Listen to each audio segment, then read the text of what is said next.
right, you guys. So we've been talking a lot about how everything in this world is neutral. There is no good and evil. And the polarity, the duality is just an illusion of this physical world. We have the power to choose how do we experience things around us, deeming them individually, how we want to experience them. Again, they are truly neutral. So whether we have the power to see them as positive or to see them as negative.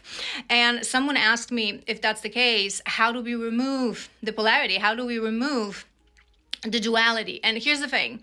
We are not meant to remove the duality of this world, because the physical world that we live in, the 3D world that we live in, is and has to be based on polarity. It's a physics thing, it's a math thing. This is just how the physical 3D world functions, right? We have cold and warm. We have positive and we have negative. We have, talking from mathematical point of view, right? We have up and we have down. We have above, we have below. So we cannot skip these things, right? So you live on Earth, right? As a floating rock in space that has gravity. So as you walk on this Earth, obviously there's going to be something that is up and something that is down.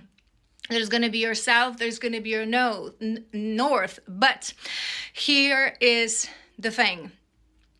The fact that there is duality, up and down, right and left, positive and negative in context of mathematics, it doesn't mean that we slap a label on it, which one is superior and which one is inferior. So I'm going to give you one example to really explain what I'm talking about. In your mind's eye, imagine right now in front of you the map of the world, the map of Earth, right? The flattened map where you see all the continents, right? So above the equator, you're going to see in the center, you're going to see Europe, and then you have North America and the biggest parts of Asia, and then below the equator you have Africa, and you have South America, and you have Australia. Now, I hope you realize that in space there is no up and down, there is no north, and there is no south, right?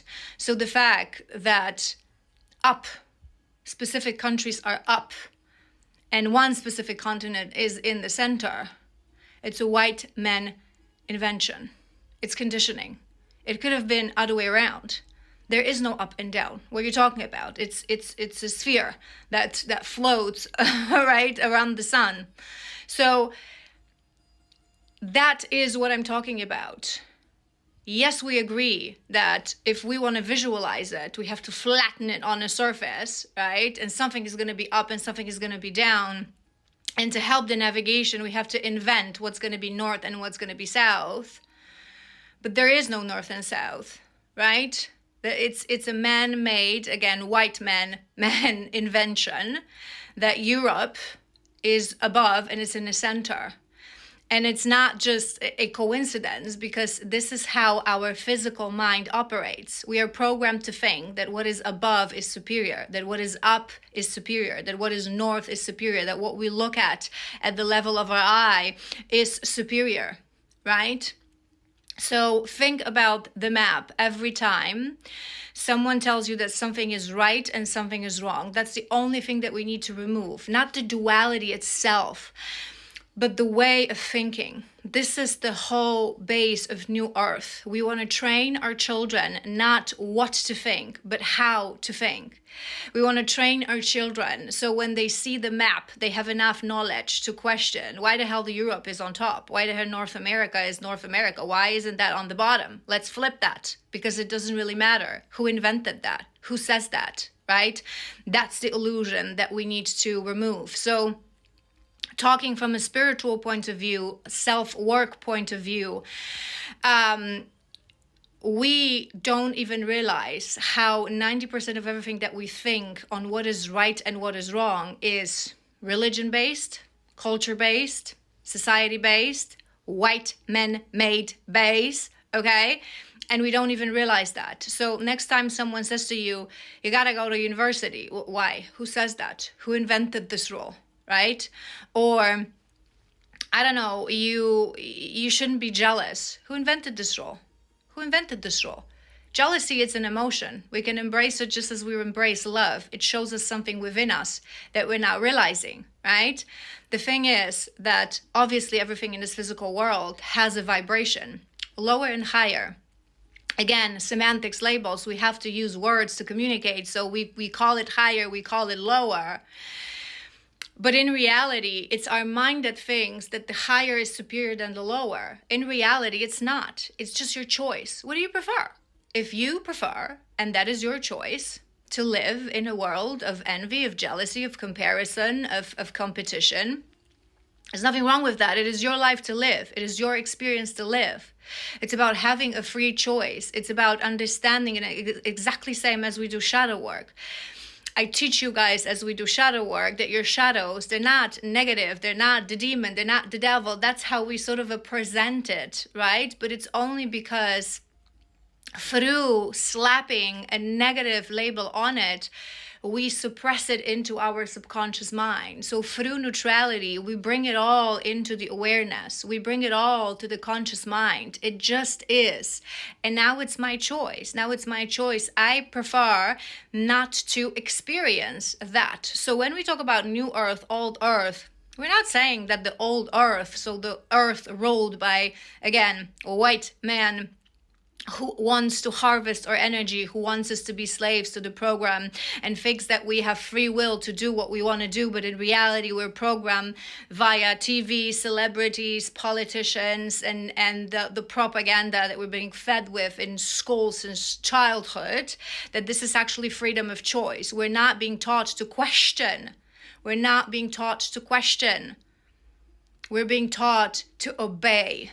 And that's the only difference. We're not saying that obeying is evil. If you want it, you go for it, right? We're saying that now timeline split is happening and we're starting to choose for ourselves. We're starting to realize, looking at that stupid map, that why the hell Latin America is at the bottom and on the side. Who says that? How about we flip it, right? And obviously, like I said, it is a choice. So we're not saying that new earth is superior to the old earth. It's just a choice. We start to bring certain things to our conscious mind and realize that everything is neutral, but there's a difference in density, of vibration, of everything on earth. And we have the power to choose, what do we prefer? Do you prefer to be on the side of love, of peace, of authenticity, of truth, of transparency, of joy, of bliss, of connection to nature? Or you prefer to be on a side of feeling like there are so many things in life that we have to do, because if we don't have a value? Side of comparison, side of judgment, side of obeying, side of thinking that, having a stable job because you work for a corporation is actually stable. It's slavery. Right? So it's your choice. It is your choice. And it's not that easy. We realize that here walking towards new earth, that it's going to take time, it's going to take generations, it's going to take effort to actually create that vibration of new earth. But again, nothing said. No one said that this game would be easy. We have to do it from a place of love, from a place of trust, from a place more than anything, authenticity and inner truth. So again, do not want to fight with the polarity. Do not want to remove the polarity. Just see through it. Just see through it. This is how we win. You cannot manipulate me. You cannot force me to think certain things. I'm going to question effing everything. And the actual truth that I will decide that is truth will come from within, from my intuition, from my inner guru, from my connection with the wholeness, with the universe.